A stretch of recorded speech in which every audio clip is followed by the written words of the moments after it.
Halo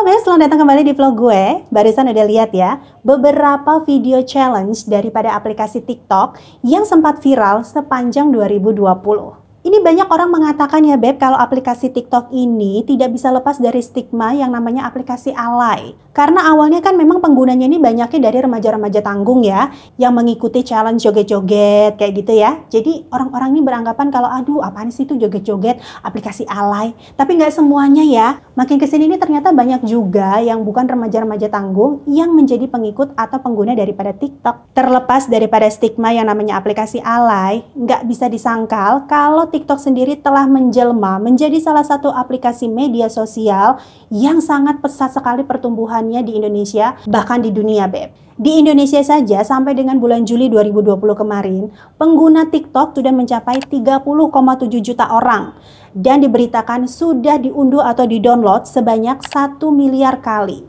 Kepopuleran daripada aplikasi TikTok di Indonesia sendiri tidak bisa lepas dari sosok yang bernama Prabowo Mondardo, atau masyarakat umum lebih mengenalnya dengan Bowo Alpenlibe. Kayak permen ya. Ingat nggak Bowo? Ayo, kalau misalnya lupa, nih gue kasih lagi fotonya ya. Gue ingetin lagi. Nih, di 2018 kemarin itu Bowo ini sempat menggemparkan se-Indonesia, Beb. Jadi tiba-tiba muncul ya si Bowo ini dari aplikasi TikTok, terus lantas penggemarnya ini membanjiri yang namanya akun TikToknya si Bowo ini. Langsung dielu-elukan, langsung dipuji-puji, didewa-dewakan si Bowo ini, Beb. Tapi walaupun banyak penggemarnya, ternyata para hatersnya juga nggak kalah banyak. Terutama datangnya daripada orang-orang dewasa yang umurnya jauh di atas Bowo. Mereka ini menganggap Bowo ini belum pantas gitu loh sebegitu dielu-elukan atau dipuji-puji sama penggemarnya. Karena memang penggemarnya Bowo ini, waduh gila, komen-komen atau postingan-postingannya itu di luar akal atau apa ya, bisa dikatakan terlalu berlebihan sih Beb. Ini ada salah satu penggemar Bowo, dia posting ngomong kayak gini, gimana kalau kita membuat agama baru, terus nanti yang jadi Tuhannya Bowo? Jadi gimana nggak ngundang hujatan-hujatan atau komentar-komentar yang gimana gitu ya terhadap Bowo ini, karena memang penggemarnya sendiri juga mancing sih, postingnya ngomongnya kayak begitu. Udah gitu ya, selain daripada masyarakat umum, ini ada komplain yang banyak diterima dari para orang tua, terutama ibu-ibu. Mereka bilang semenjak ngefans atau mengidolakan si Bowo ini, anak-anak mereka ini jadi sering minta duit Beb, minta lebih buat uang jajan. Malah ini ada satu yang nggak dikasih, sampai nekat nyuri uang ibunya yang disimpan baik-baik di dalam laci di kamar ibunya Beb. Bisa jadi nih bocah-bocah pada mintain duit ke orang tuanya gegara si Bowo ini pernah membuka jumpa fans atau fans meeting yang berbayar Beb. Jadi dihargai waktu itu di 2018 per orang dikenakan 80.000. Itu event yang pertama. Kayaknya pernah melakukan event lagi yang kedua, itu lebih mahal lagi. Dikenakan per orangnya 100.000. Tambah lagi ini hujatan yang membanjiri kepada si Bowo ini Beb daripada netizen dan warganet dan masyarakat umum. Karena mereka bilang nih si Bowo keterlaluan, belum apa-apa, udah dibikin komersil gitu ya dirinya sendiri. Timbang jumpa fans doang aja disuruh bayar ini para penggemarnya. Nah karena banyaknya hujatan-hujatan atau komentar-komentar yang dilayangkan kepada Bowo ini, akhirnya perwakilan dari Komite Perlindungan Anak Indonesia atau KPAI ikut bicara. Mereka mengatakan atau menghimbau untuk stop, tidak lagi menghujat atau memberikan komentar-komentar dengan bahasa-bahasa yang tidak pantas. Karena walau bagaimanapun, ini penggemar-penggemar dari si Bowo kan pastinya baca ya. Mereka itu kan banyak kan masih di bawah umur. Jadi bisa berdampak negatif gitu loh. Karena makin kesini, makin dirasakan ini si Bowo keberadaannya semakin meresahkan gitu ya Beb ya. Akhirnya pihak daripada Kominfo atau Kementerian Komunikasi dan Informatika memblokir atau nge-ban aplikasi daripada TikTok karena mereka beranggapan aplikasi ini merupakan ancaman yang dapat membawa efek negatif khususnya kepada anak-anak. Namun setelah melalui berbagai macam negosiasi, akhirnya aplikasi TikTok ini dibuka kembali hingga saat ini.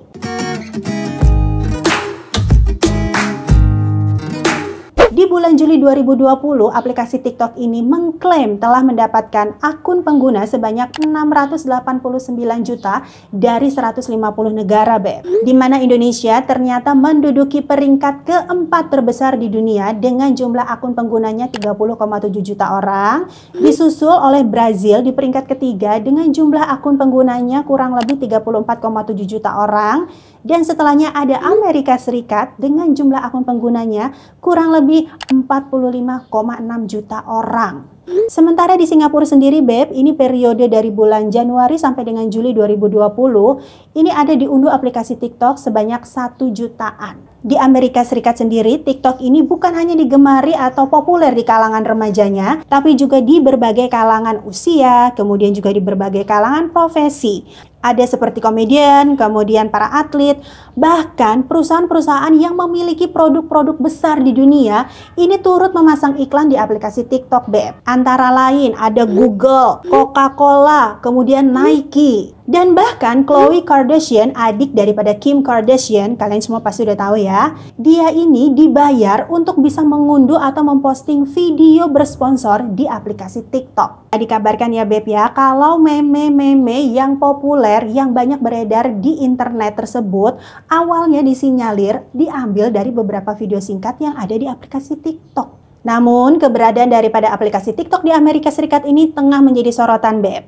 Jadi pihak keamanan daripada negara adidaya tersebut tengah melakukan peninjauan terhadap perusahaan di balik TikTok, yaitu ByteDance, dan dugaan dari hasil peninjauannya ditemukan adanya penyalahgunaan data atau pengambilan data pengguna secara ilegal. Sama halnya dengan yang terjadi di India, karena India ini juga ternyata merupakan salah satu negara pengguna akun TikTok terbesar di dunia, yang di pertengahan tahun 2020 kemarin, Beb, sudah diunduh sebanyak 99,8 juta kali dari aplikasi TikTok. Aplikasi ini bukan hanya populer di masyarakat umum, tapi juga di kalangan selebriti India. Dikatakan, Beb, ini ada kurang lebih 50 aktris dan aktor di India memiliki akun pribadi di aplikasi TikTok, di mana jumlah followernya ini sudah mencapai lebih daripada 1 jutaan.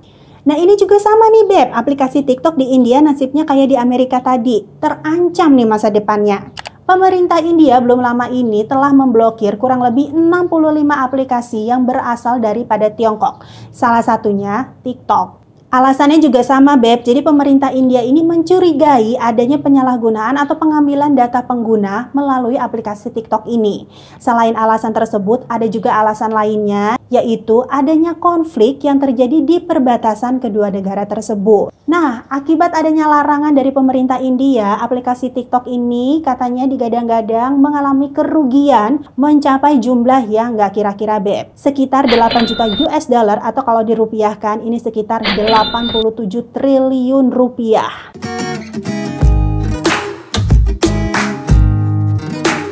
Aplikasi TikTok ini kan memang sifatnya hiburan semata atau murni hiburan ya, Beb ya.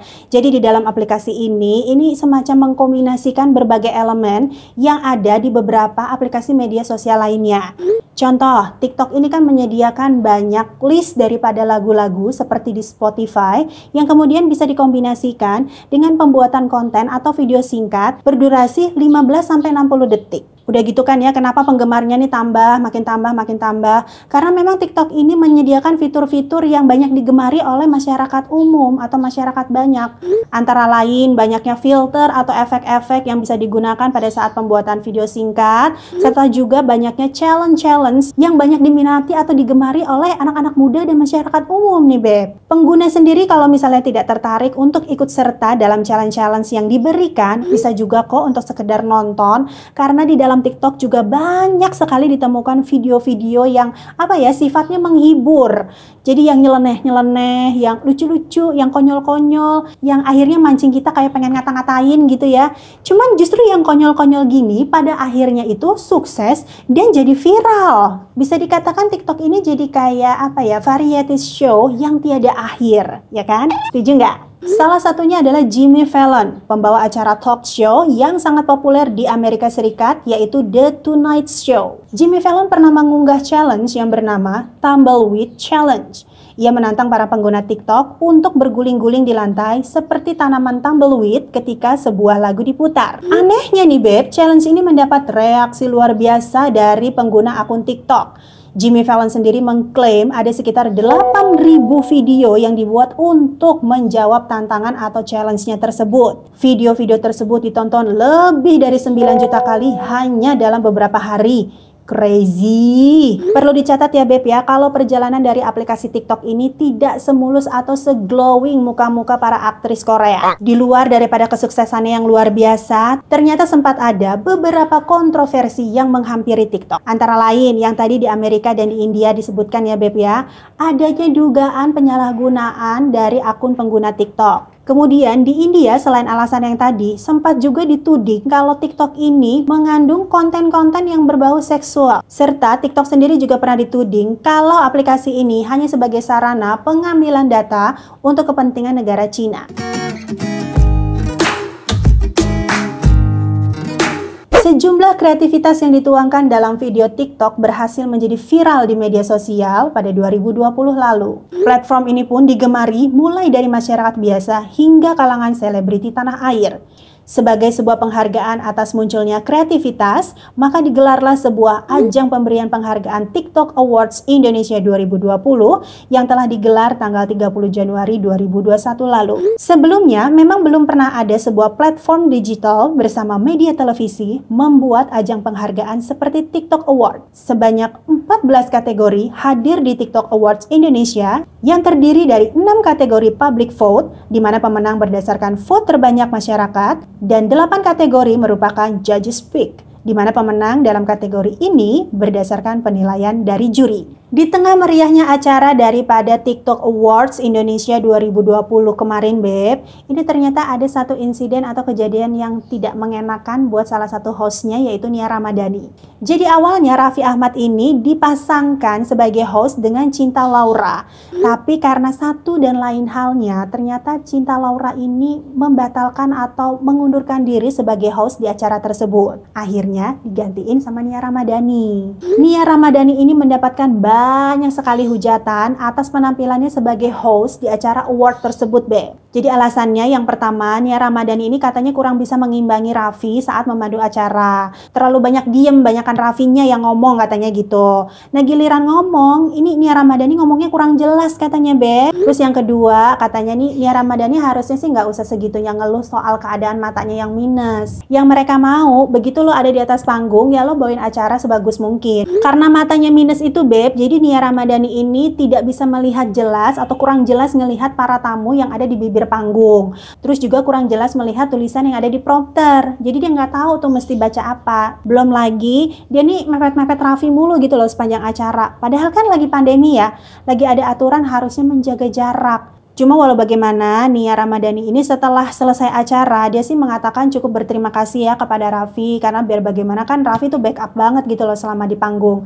Ya iyalah, makanya dia dibayar mahal. Lepas daripada semua kekurangannya Nia Ramadhani pada saat memandu acara tersebut, Beb, tetap aja lah dia manusia ya. Ini gue sempet nonton sih ada satu video di upload di Instagram, itu dia ada nangis-nangis di dalam mobil sama asisten pribadinya. Awalnya tuh dia kayak nggak mau ngebaca, nggak mau ngeliat sama sekali semua komentar-komentar, postingan-postingan tentang dirinya selama nge-host di acara TikTok Award itu. Cuma pada akhirnya dia tahulah satu dua gitu ya berita atau ungkapan-ungkapan yang disampaikan sama netizen. Nangis, Beb, di dalam mobil, kesian deh. Kita juga kalau berada di posisi Nia nggak enak juga loh, Beb. Ya mohon maaf ya, gue sih setuju dia kurang profesional waktu jadi host. Dia kurang persiapan segala macam, pakai alasan matanya minus. Dimaafin aja, udah jangan dihujat-hujat lagi ya. Kesian ya anak orang ya, bini orang. Yuk.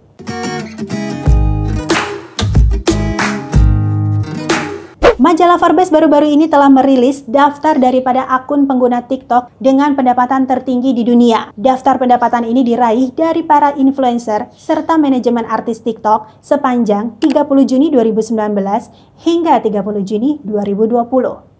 Ini dia daftarnya, Beb. Posisi pertama ditempati oleh Addison Rae Easterling dengan followersnya di TikTok mencapai 54,1 juta orang. Addison mendapatkan 5 juta dolar dalam setahun terakhir dari aplikasi TikTok. Sebagai artis TikTok, ia dipercaya untuk mempromosikan brand olahraga Reebok dan jam tangan Daniel Wellington. Nomor 2 ada Charli D'Amelio. Berkat TikTok, Charli pernah diundang ke dalam acara The Tonight Show yang di-host oleh Jimmy Fallon. Kemudian juga dia menjadi bintang iklan di event Super Bowl, serta muncul di Paris Fashion Week. Charli menghasilkan kurang lebih $4 juta dalam 1 tahun. Di posisi ketiga ada Dixie D'Amelio. Dixie yang merupakan kakak dari Charli D'Amelio ini awalnya adalah seorang penyanyi. Ia justru lebih populer bersama adiknya setelah membuat konten di aplikasi TikTok. Dia juga menjadi promotor brand kosmetik Morphe dan brand pakaian Hollister bersama adiknya. Dalam setahun, Dixie telah berhasil mendapatkan $2,9 juta. Peringkat keempat ada Lauren Gray. Lauren pernah membuat konten berbayar bersama berbagai perusahaan terkenal seperti Skechers, Hyundai, dan Burger King di aplikasi TikTok. Menurut catatan Forbes, dalam setahun terakhir ia telah mencatat pendapatannya sebanyak $2,6 juta Amerika Serikat. Kelima ada Josh Richards. Richards beberapa kali membuat konten di TikTok untuk mempromosikan brand olahraga Reebok dan merchandise House Party. Dalam setahun, Richards telah menghasilkan sebanyak $11,5 juta dari TikTok. Posisi keenam ada Michael Lee. Michael berhasil meraup uang sebesar $1,2 juta dalam setahun. Konten TikToknya yang paling terkenal adalah video dirinya berjoget bersama sang adik bernama Jonathan. Kini, Jonathan juga mengikuti langkah kakaknya untuk membuat konten di TikTok. Michael sendiri sering mempromosikan brand minuman berenergi merek Bang di dalam video TikToknya. Terakhir di posisi 7 ada Spencer X. Spencer mempunyai 10 juta followers di TikTok dan beberapa video garapannya disponsori oleh brand-brand ternama seperti Uno, Oreo, hingga Sony. Dia berhasil menghasilkan uang dalam setahun sebesar $1,2 juta dari aplikasi TikTok. Nah itu tadi pembahasan mengenai TikTok, gimana awalnya populer di Indonesia, kemudian di dunia, kemudian juga akun-akun penggunanya yang populer sampai menghasilkan juta-jutaan dolar ini, serta kontroversi-kontroversi yang menghampiri TikTok, dan juga ajang penghargaan TikTok Awards 2020 di Indonesia. Gimana menurut kalian video kali ini? Oke nggak? Jangan lupa ya kalau misalnya suka, diklik like-nya, kemudian di-share yang banyak, komen-komen juga, serta diklik tombol subscribe-nya. Terima kasih banyak untuk semua yang telah menonton video ini sampai akhir. Sampai jumpa lagi di video berikutnya ya, Beb. Bye!